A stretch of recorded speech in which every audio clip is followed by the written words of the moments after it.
Honor. Mr. Duclos. Mr. Duclos. Ms. Murray. Ms. Murray. Ms. Cara. Ms. Cara. Mrs. Cesar Chavans. Mrs. Cesar Chavan. Monsieur Cormier. Mr. Cormier. Monsieur Lemaitre. Monsieur Lemetti. Ms. Jones. Ms. Jones. Mr. Rusnak. Mr. Rusnak. Mr. Eiking. Mr. Eiking. Mr. Bagnall. Mr. Bagnall. Mr. McGinty. Mr. McGinty. Mr. Scarpellegia. Mr. Scarpellegia. Mr. Sims. Mr. Sims. Monsieur Chiffke. Mr. Chiffke. Mr. Varani. Mr. Varani. Mr. Fillmore. Mr. Fillmore. Mr. Algabra. Mr. Algabra. Mr. DeCourcy. Mr. DeCourcy. Mr. Beach. Mr. Beach. Ms. Rudd. Ms. Rudd. Mr. Dogood. Mr. Dogood. Mr. Miller, Ville-Marie, le Sud-Ouest Île des Sœurs. Mr. Miller, Ville-Marie, le Sud-Ouest Île des Sœurs. Mr. Lamoureux. Mr. Lamoureux. Mr. McKinnon-Gatineau. Mr. McKinnon-Gatineau. Mrs. McCrimmon. Mrs. McCrimmon. Monsieur Lightbound. Mr. Lightbound. Mr. Vaughn. Mr. Vaughn. Mr. Mendocino. Mr. Mendocino. Monsieur Poisson. Mr. Poisson. Mrs. Lockhart. Mrs. Lockhart. Ms. Young. Ms. Young. Mr. Jesneski. Mr. Jesneski. Mr. Dhaliwal. Mr. Dhaliwal. Mr. Pescasolido. Mr. Pescasolido. Madame Mendez. Madame Mendez. Mr. Oliphant. Mr. Oliphant. Monsieur Dubourg. Mr. Dubourg. Mr. Alday. Mr. Alday. Ms. Alislev. Ms. Alislev. Mr. Amos. Mr. Amos. Mr. Anna de Sangari. Mr. Anna de Sangari.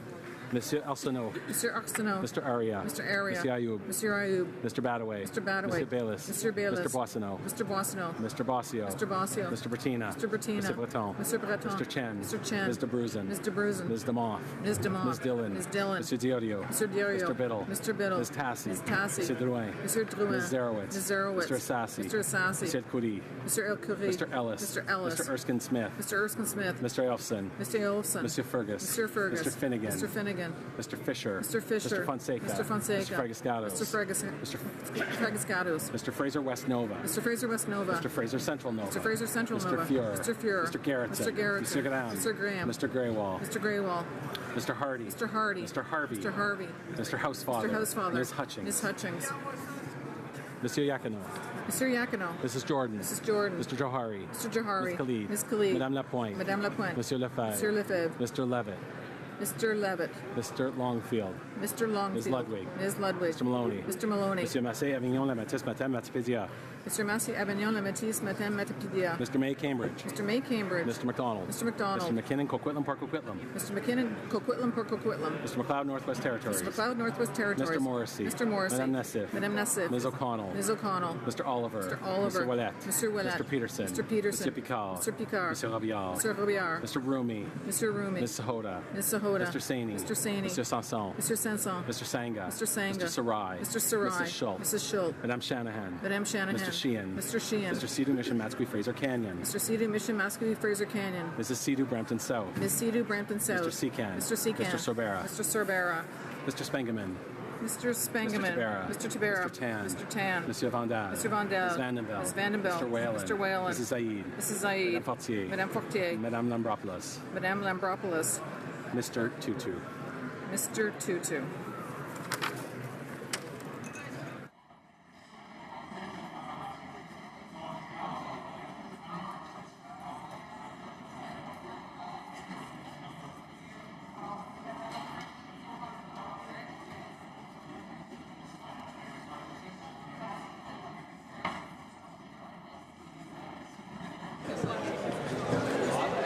Yeas pour 131, 131. Nays contre 165, 165. Je déclare la motion numéro 1 rejetée. I declare the motion defeated. We will now, and I also declare motions 10, 14, and 15 defeated. Question on motion number 3, or rather motion number 2. Mr. Garneau, seconded by Ms. Bibeau, that Bill C-49 in Clause 14 be amended by replacing in the French version line 18 on page 8 with the following. Au terme de l'article 53.8, le commissaire rend. Adopted.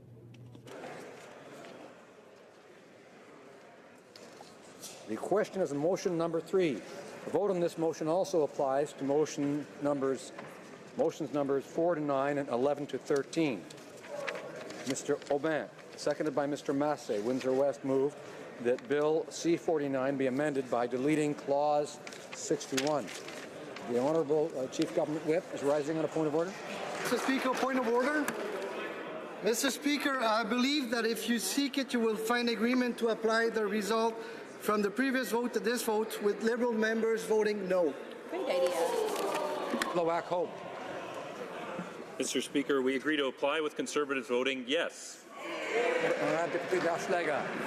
Monsieur le Président, le NPD. Mr. Speaker, the NDP will have its vote applied with adding the member for Windsor-Tecumseh.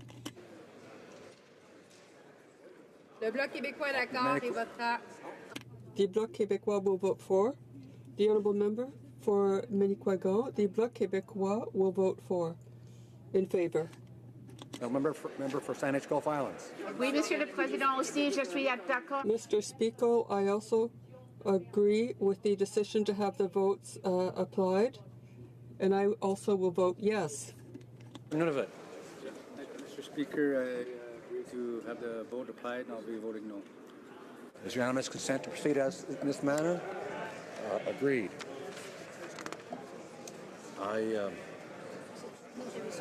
Yeah. Thank you.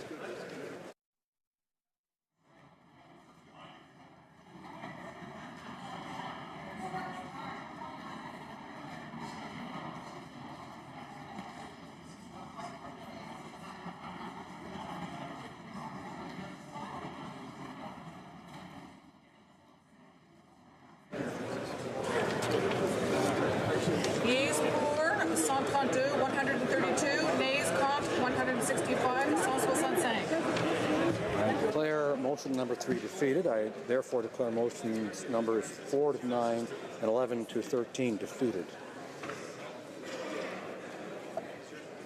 Monsieur Garneau, appuyé par Madame Chager. Mr. Garneau, seconded by Madam Chager, moves that Bill C-49, an act to amend the Canada Transportation Act and other acts respecting transportation and to make related and consequential amendments to other acts as amended be concurred in at report stage with further amendments. Is it the pleasure of the House to adopt the motion? Will those in favour please say yea. All those opposed will please say nay. In my opinion, And the members. The Honourable Chief Government Whip. Yes, Mr. Speaker, again on a point of order. Monsieur le Président, je crois que vous... Mr. Speaker, I think that there is unanimous consent so that the results of the preceding vote be applied to this vote with Liberals voting in favour. Mr. Speaker, the Conservatives will vote no. The Honourable Member for Hochelaga. Mr. Speaker, the NDP will have their vote applied and will vote no. The Honourable Member for Manicouagan. Mr. Speaker, the Bloc québécois will vote against. Is to apply the vote and votes no. The Honourable Member for Nunavut. Excuse me. Thank you, Mr. Speaker. I agree to apply, and we'll be voting yes. Is unanimous agreement to proceed in this fashion? Agreed and so ordered. Well, we'll get to the...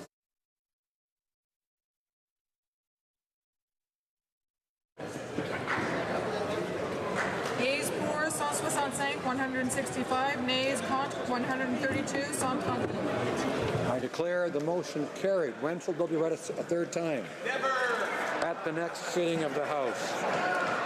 Agreed.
Order. Alors, I encourage honourable members to continue their discussions in the lobbies. Order. And I'd ask honourable members to assist me by saying shh.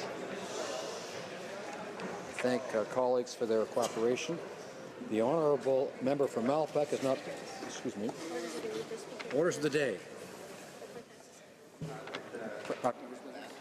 No, you have to, do we read it and then we close it? Yeah, you read it and read the order out, the private member. Affaires des députés, private members' business, consideration at second reading of Bill S-236, recognition of Charlottetown as the birthplace of Confederation Act, standing in the name of Mr. Easter. The honourable member from Malpeque is not present to move the order as announced in today's notice paper. Accordingly, the item will be dropped to the bottom of the order of precedence on the order paper. In accordance with Standing Order 38, a motion to adjourn the House is deemed to have been made and seconded at this time. Therefore, the question is that this House do now adjourn. The honourable member for Vancouver East. Thank you, Mr. Speaker. My constituent, Willow, in April told me that of the situation that she was faced with. It was a heartbreaking ordeal that her and her nephew Dash had been undergoing. Her case made national headlines, and I've risen in this House to ask the minister to intervene. And I've written several letters to him to that effect as well. Willow and Dash case exposes a gap in the legislation that could affect thousands of families across Canada. When Dash's parents both tragically passed away, his Aunt Willow became his legal guardian. It was a family decision to honor Dash's family name and the history to not legally adopt him, and this would have forced a change and reissuance of his birth certificate. What Willow didn't realize was that by not being Dash's biological or adoptive parent, it made her ineligible to parental leave benefits. Given Dash's difficult situation, Willow wanted to take a leave from work to give Dash the support that he needed.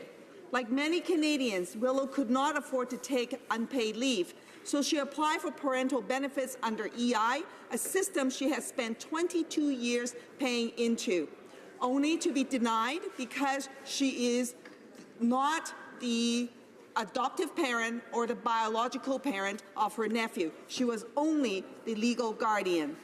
After months of being denied with no effect, she came to me and we brought this issue before the government.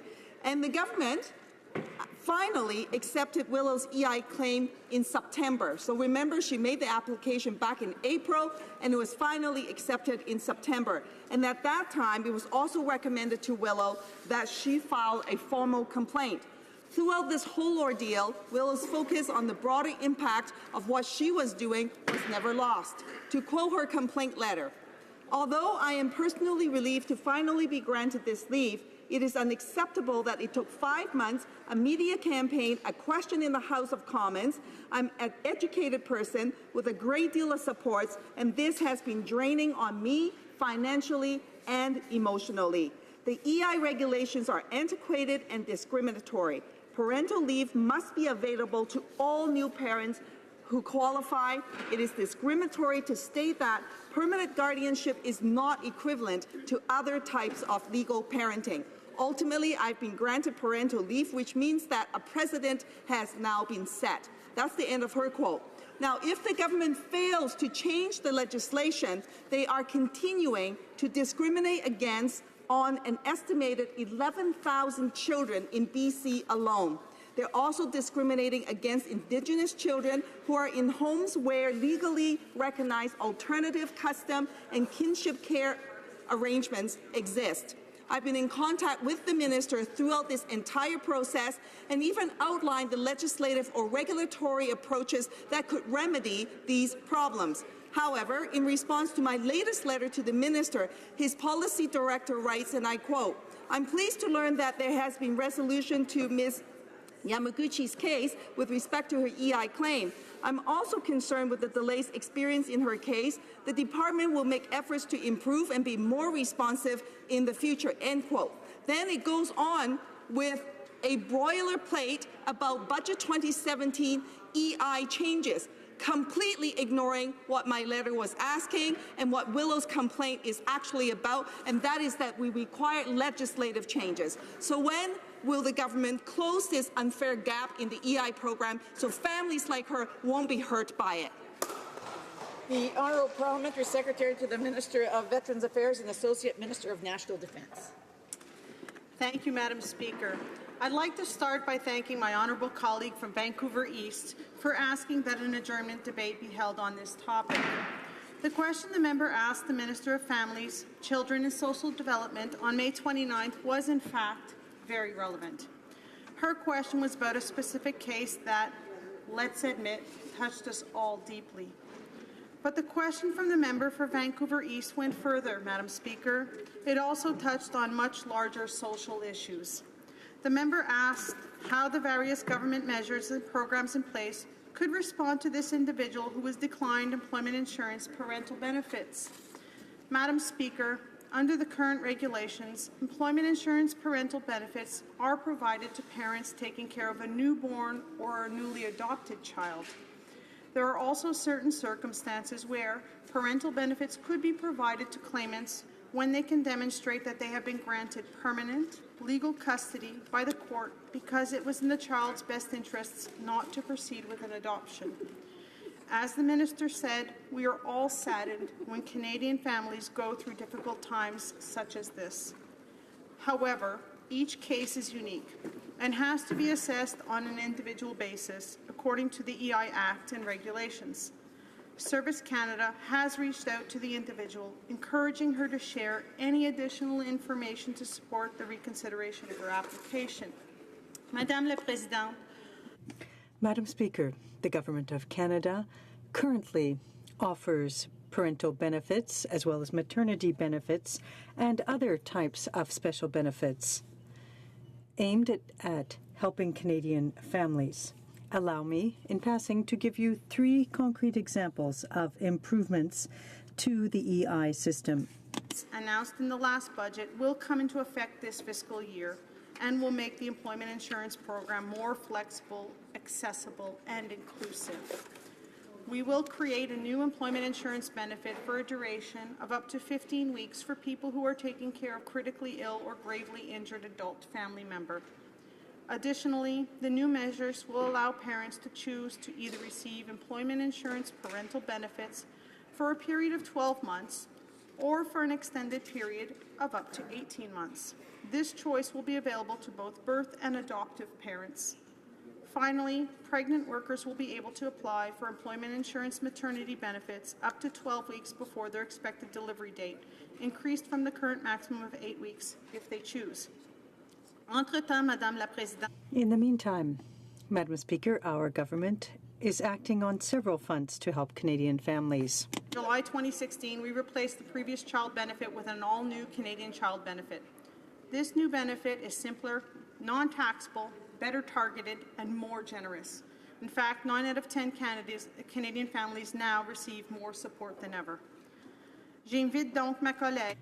Therefore, I invite my colleague, as suggested by the Minister, to send it to the Department, if she hasn't already done so, all necessary information for an in-depth analysis of this file. Thank you, Madam Speaker. Vancouver East. Thank you very much, Madam Speaker. The talking points that the member just offered has nothing to do with the issue at hand. I am very well aware of the changes made in Budget 2017 and to the EI program. And as I stated, I've been sharing with the Minister the legislative and regulatory changes that could have been included in Budget 2017 to fix this problem. And as the Parliamentary Secretary knows, those provisions were not included. Budget 2017 changes will not fix this. The changes have no impact on legal guardians, and because legal guardians remain ineligible for EI parental leave benefits. That is not fair. I think that the member agrees with that. I think the government agrees with that, and that requires legislative change or regulatory changes. I'm happy to provide those documents to the government again, as I've done to a number of different ministers, but I'm happy to do that again if we can in fact get those changes made so no Canadian would have to go through what Willow and Dash had to go through. The Honourable Parliamentary Secretary. Madam Speaker, I'd like to assure my colleague that we are all working for the same cause on this file. Nous voulons en effet. We want the best for all Canadians. The Government of Canada does provide Canadians with a wide range of programs and services for family, particularly for those in the middle class and those working hard to join it. Madam Speaker, we are committed to this matter, and we will be continuing to improve the social services that Canadians are entitled to, and our government looks forward to working with the member opposite to bring this file to conclusion. Thank you. Merci. The honourable member for Nanaimo Ladysmith. Thank you, Madam Speaker. Last time we were debating this issue, it was in June, and the government had quietly announced the phase-out of the Coast Guard's only team of emergency rescue divers on the British Columbia coast. The Liberal government's plan to disband this specialized search and rescue dive team came as a great shock to BC mariners, who had already lived through this once before. In 2001, when the Liberals were previously in the federal government, they had cancelled the dive team as a cost-saving measure, but 2 days later, a man crashed his vehicle into the Fraser River. Coast Guard was unable to rescue him from the waters. People died. On the same day, in June of this year, the government also announced the ending of funding for the Stream to Sea salmon program. This program had provided over 1 million students with hands-on learning experiences around BC's salmon, the province's fisheries, ecology, the role of history of salmon in British Columbia's culture, and particularly in Indigenous culture. Here's an example of the kind of mail that everybody was getting in June regarding a deep concern about the cancellation of the salmonid program. This is from Nina Evans-Locke from Nanaimo, where I'm elected. She writes, "I cannot imagine why DFO decided to cut the very successful salmon education programs from our schools here in BC. It is beyond belief. So many children are affected, as are thousands of streamkeepers volunteers and other volunteers who come out in droves to support these programs, including me. The Salmon in the Classroom program is an important educational project where coho eggs from the local hatchery are placed in the aquariums in schools. Departure Bay Eco School, one of the important partners in our projects to restore Departure Creek, is involved in this program. These cuts involve 0.02% of your overall budget. Thanks for rescinding these cuts for next year, and please do not go ahead and cut these programs in the following year." End quote. So she's alluding to just weeks later, we were really pleased that the federal government, under great pressure from the NDP and our fisheries critic, the member from Port Moody Coquitlam, the government announced a reversal of their decision to cut the BC Salmon Enhancement Program, Salmon Education Program, and the restoration of funding for the search and rescue dive teams. So my question is, first of all, why were these cuts ever proposed? It was a deep mistake, a blunder. And secondly, public pressure worked. It was a real win for coastal communities. We also had public pressure applied in other decisions of the federal government: the fish farm bill, the transition to closed containment, closure of the Comox Coast Guard base, which happened just 18 months ago under the Liberal government's watch. And in that case, there was tremendous public pushback, but in fact, in that case, communities, that was not a win for coastal communities. The Liberal government went ahead despite that opposition.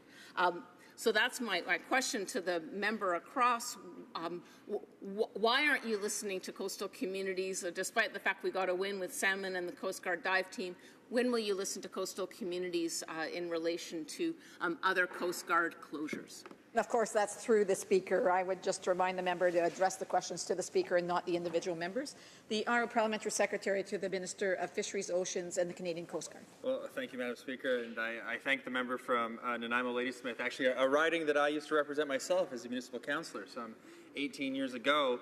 I know, as someone that used to live there, that everyone on the coast, especially on the West Coast, is very passionate about our coastal communities. It's exactly why this government continues to support the Salmon Enhancement Program. It's exactly why we're investing in coastal restoration. It's also why we've continued to have the dive program, which is an excellent program, continue to go forward. So it's really my privilege to have this opportunity to highlight some of the good work that the Canadian Coast Guard fulfills on a daily basis. I'm also very excited to share the many investments that our government has made in the department and in the fleet since 2015. The Canadian Coast Guard and the brave women and men who wear the uniform prioritize the safety of Canadian mariners and the environment above everything else. Coast Guard is always seeking to improve services to Canadians and works closely with local communities and Indigenous groups to ensure that resources are utilized where they can best have a positive impact on mariners and on coastal communities.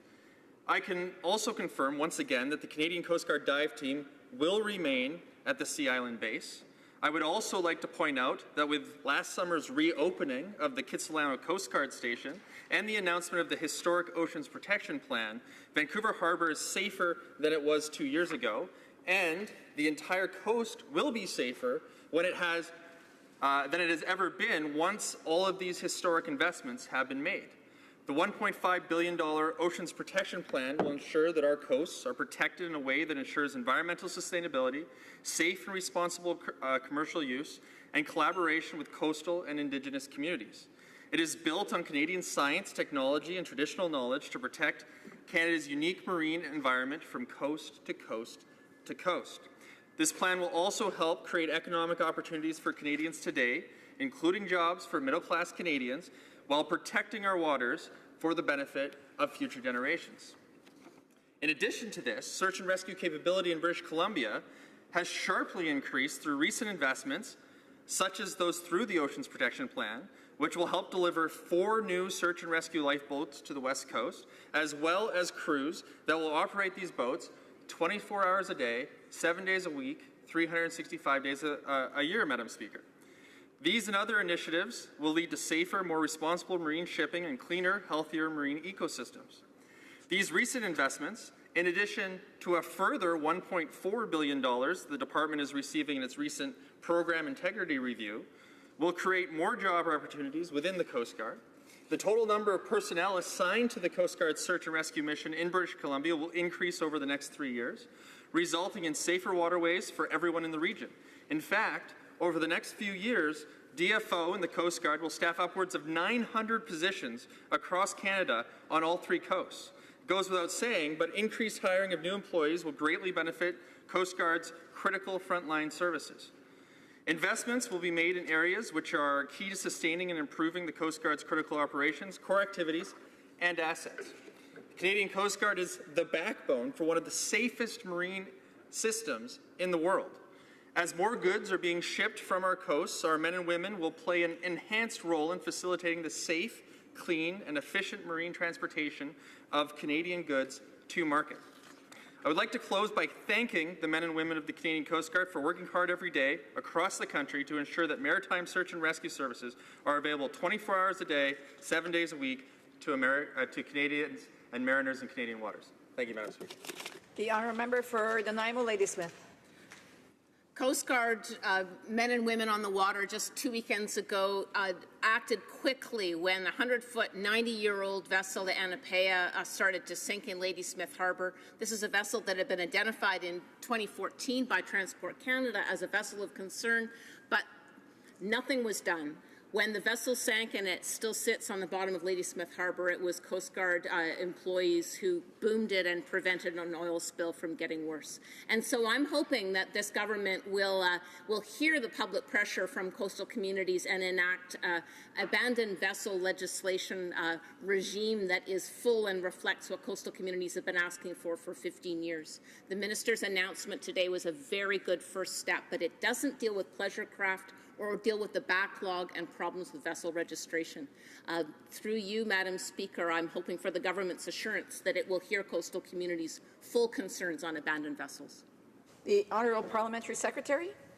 Well, Madam Speaker, I had the opportunity very recently, actually, to spend some time at the regional district in Victoria, where we talked about the issue of abandoned vessels, and I can tell you that we're taking it very seriously. That's why we have a very detailed plan. That's why we invested $1.5 billion in the Oceans Protection Plan, and we are taking action. In fact, we're taking more action than any other government before us has. If I go back to the initial topic of this, which was the Canadian Coast Guard, I have very limited time, but I think it was worth sharing that the Coast Guard plays a crucial role in saving lives, protecting our waters, including from vessels of concern. They are responsible for the on-water component of the federal search and rescue system. They maintain a 30-minute or less reaction time and a 1-hour standby posture for search and rescue calls. And I wish to take this opportunity to again confirm that the Canadian Coast Guard dive team will remain fully operational at the Sea Island base, and that new significant investments through the Oceans Protection Plan and our core strategic review mean that the Coast Guard will continue delivering critical... Unfortunately, the time is up. The honourable member for London Fanshawe. Thank you, Madam Speaker. Last spring, I asked the Minister about the Infrastructure Bank and the fact that it would result in user fees and tolls on Canadians. It's an important issue for a vast majority of Canadians who deserve a real answer. I hope the Liberals will, despite previous practice, be honest with the people they serve, just as they promised when they came to power. The 2017 budget, as well as this fall's economic statement, represented great opportunities for the government to build an economy that benefits everyone, not just the wealthiest. Sadly, the Liberals did quite the opposite in both cases. Despite sunny ways, it appears that this government remains focused on using governance as a means to increase the wealth of its friends at the expense of hardworking Canadians. Where is the promise to be transparent and accountable? Madam Speaker, the Infrastructure Bank proves on several fronts that the Liberals can't keep their word. The Infrastructure Bank project was included in an omnibus bill about 300 pages long.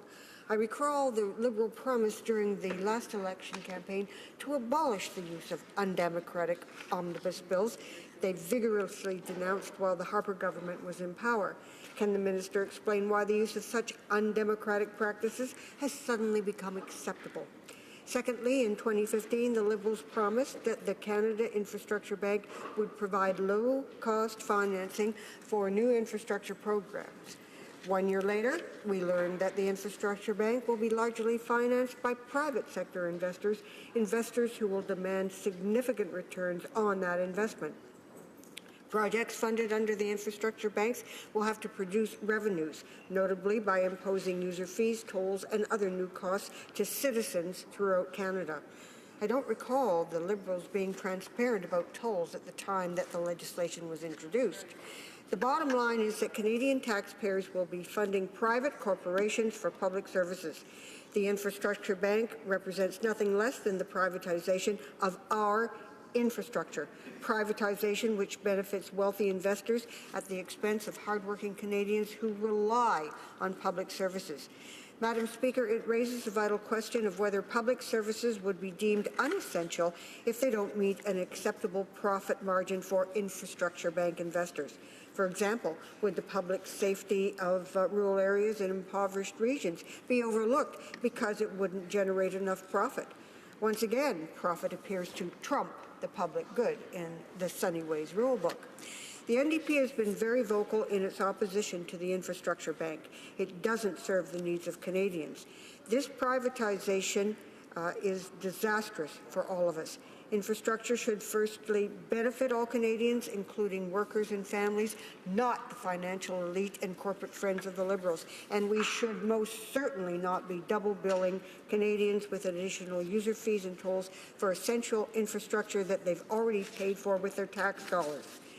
Earlier this month, a report from the Columbia Institute, echoed by Canada's Information Commissioner, argued that Bill 44, passed in June, will further undermine the public's ability to access information about the Infrastructure Bank. The report clearly states that private sector interests are given a veto over releasing information about how public money is spent. It's clear that nothing has improved since I first asked my question in May. In fact, it looks worse than ever, Madam Speaker. The Honourable Parliamentary Secretary to the Minister of Veterans Affairs and Associate Minister to National Defence. Thank you, Madam Speaker, and I'd like to thank the member opposite for the question regarding the Infrastructure Bank. However, the question that was brought forward was actually with respect to veteran affairs, so I'll be happy to respond to that question. Madam Speaker, I'd like to actually thank my member opposite, who also sits on the Veteran Affairs Committee, for her advocacy on behalf of veterans and military families. Madam Speaker, Canada's veterans do deserve respect, financial security, and fair treatment. This government has committed to treating our veterans with the respect that they deserve.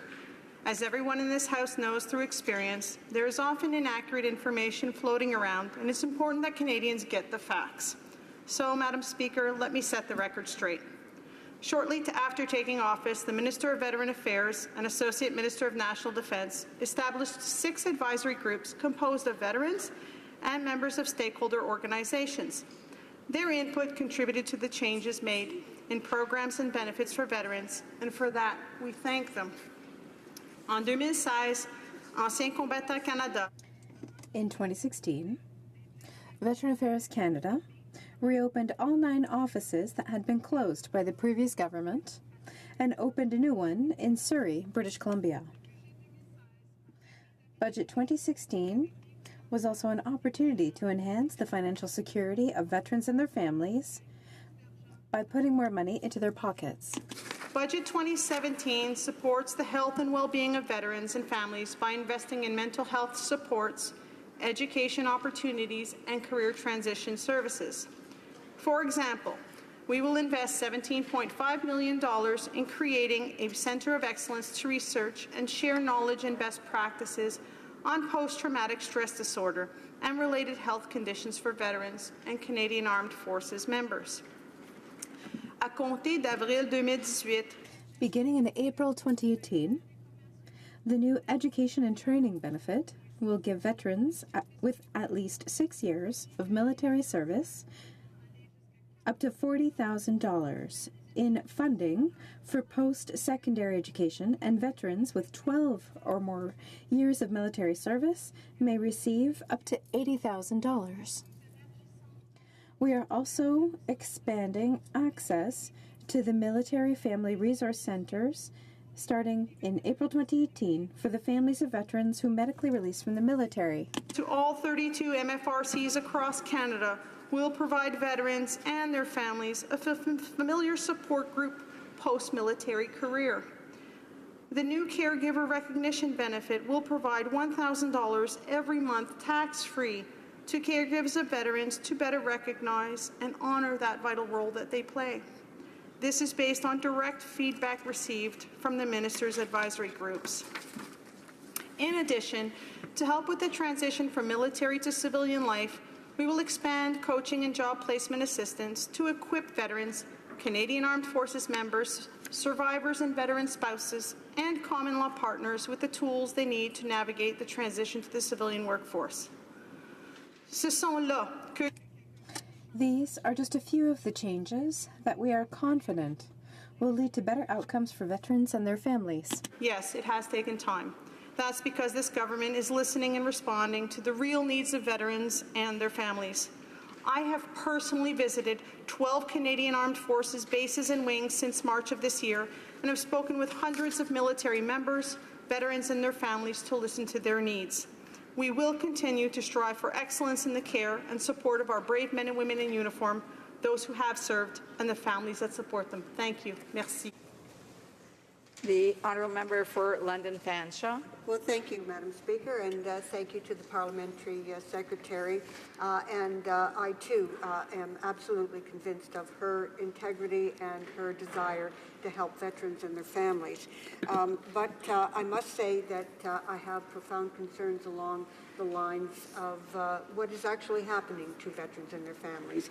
We still have veterans who are desperately ill and need help in terms of their mental health issues. And we desperately need to know that veterans will be supported financially. An increase in all veterans' pensions would help profoundly. Recently, the Ombudsman,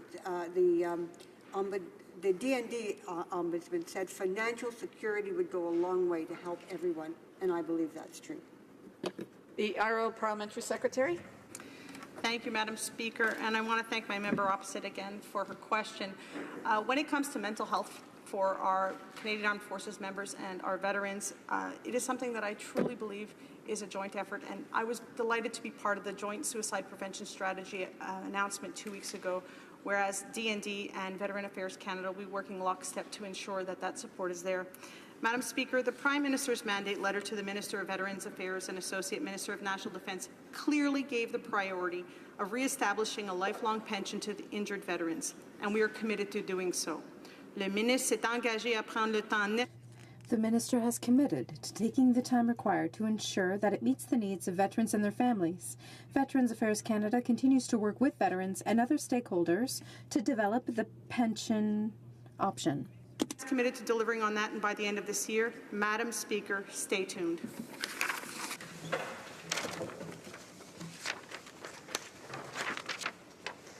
La motion portant que la Chambre s'ajoute. The motion that the House do now adjourned is deemed to have been adopted. The House therefore stands adjourned until tomorrow at 10 a.m.